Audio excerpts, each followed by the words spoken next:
All right, tonight we're going to continue with the same work that we were doing yesterday, and that's working with fractions that have the same numerator and a different denominator and comparing those with greater than, less than, or equal to signs.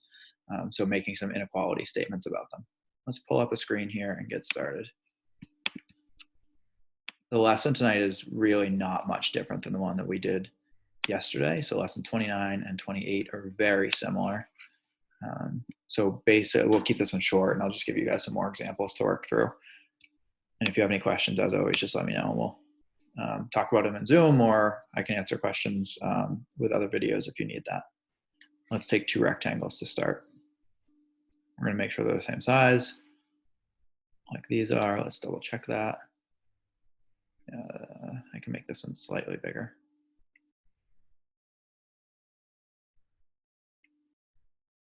There we go. Perfect. So we have two rectangles, and we need to divide them into, let's do the first one into, I don't know, sixths. So I'm going to start by dividing it into thirds.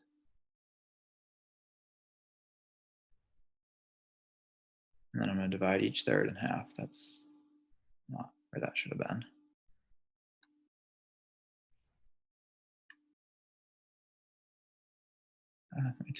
There we go.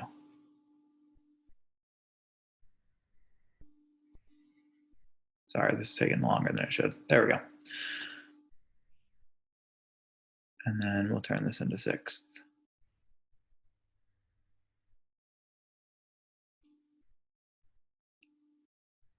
And then we can make the other one into, sevenths. Let's try that.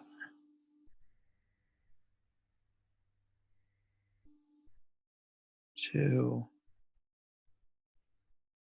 three, four. You guys know Mr. Brunel's strength is not drawing things perfectly, so I'm doing the best I can here.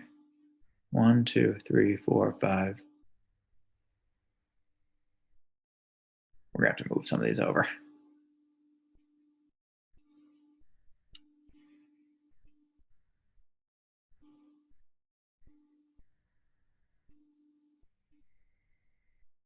All right, there we go. Now that I took a really long time getting those drawn, let's talk about what happens when we compare them. I'm going to shade in three sections of my top rectangle, and I'm going to shade in 3 portions of my bottom rectangle.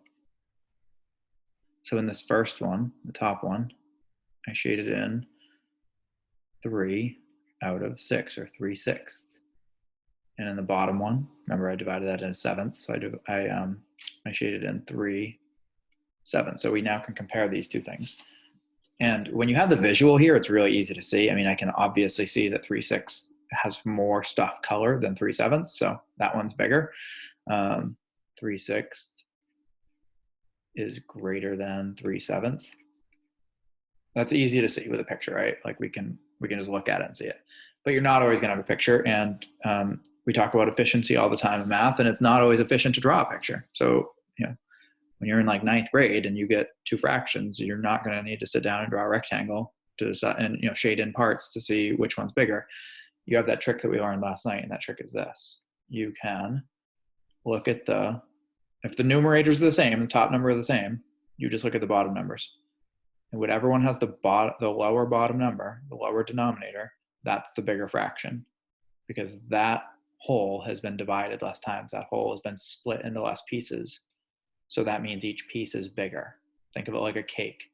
If you have a cake that was divided in, a whole cake, and it was divided into 6 pieces, each piece would be bigger than if you divided that same cake into 7 pieces. That's how fractions work. So if the numerator is the same, whatever fraction has the smaller number on the bottom as the denominator, that is the bigger fraction. So let's do some examples here without pictures. So I want to compare 2/5 and 2/3. Right? So I look and I see that my numerators are the same. They're both 2. That means in order to compare, I have to go down here and look at the denominators, and whichever one has the smaller denominator, that's going to be the bigger fraction. And I can see that 3 is obviously smaller than the 5, so that means that 2/3 is greater than 2/5, or the way I have it written here is 2/5 is less than 2/3. If we do another example, do it in a different color. 7/9 and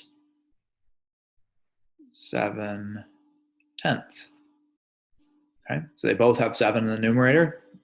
The numerator is the same. All we got to do is look at the bottom, look at the denominator. The whole over here with the the 9 in the denominator, that's been split up less times. Each piece is bigger than it is over here on the right with the 10th. So 7/9 is greater than 7/10. Okay. Let's do one more example, and then I'm going to let you guys go on your own and practice this in Zern and on Seesaw. And this one we're going to do, I'll give you guys a challenge, just like I did at the end of last night's lesson. We're going to do 4, actually I think that's the one I did last night. Let's do a different one. 6/4 and 6/5.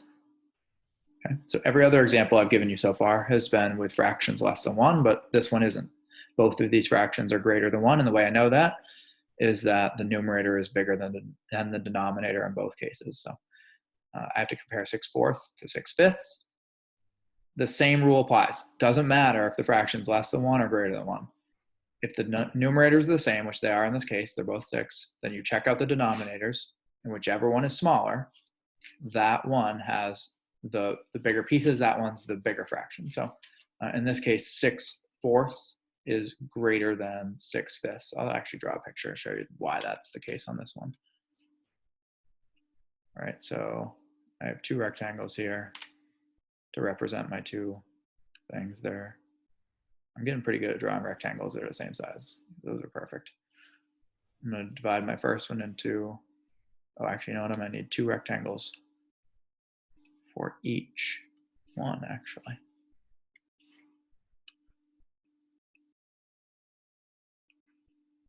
All right, so those both are going to go with this one.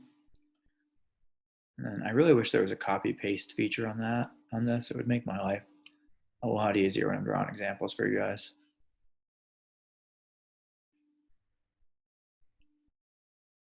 All right, so there we go. I'm gonna just draw these freehand. I'm not gonna do it as neatly as I normally would, because I think you guys are already understanding the point. So this hole right here has been split into fourths, as has this one. And in order to find 6/4, I need to come up here and shade it in black. 1, 2, 3, 4. All right, I've run out of things to shade in that first one, so I've completed one hole.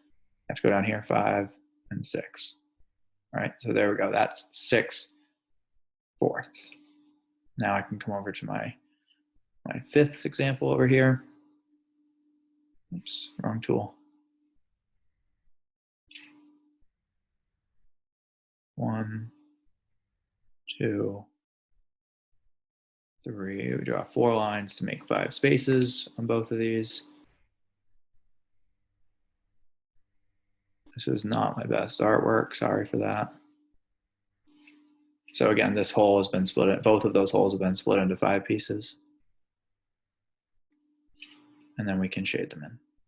I'm going to shade in 6 of them. 1, 2, 3, 4, 5. Again, I've completed one hole. So this hole and this hole, those are equal. Now we're just comparing the bottom parts. I've only taken a small fraction here where I've taken half on this side. So I've taken 1/5 of this second one, where I've taken 2/4 of that one. And we know that 2/4 are bigger than 1/5. So that's an example of why 6/4 is greater than 6/5. Again, these holes, they sort of cancel out. So like that and that go away, and then you end up comparing the bottom parts down here, because both of them have already consumed like one hole. That's already been, that's the same in both cases. So we just have to compare sort of what's left over after we factor out that hole. All right, if you have any questions about this stuff, let me know either in our meeting or send me a private comment, and we'll work through it if you're having any trouble. All right, guys, good job. Keep it up.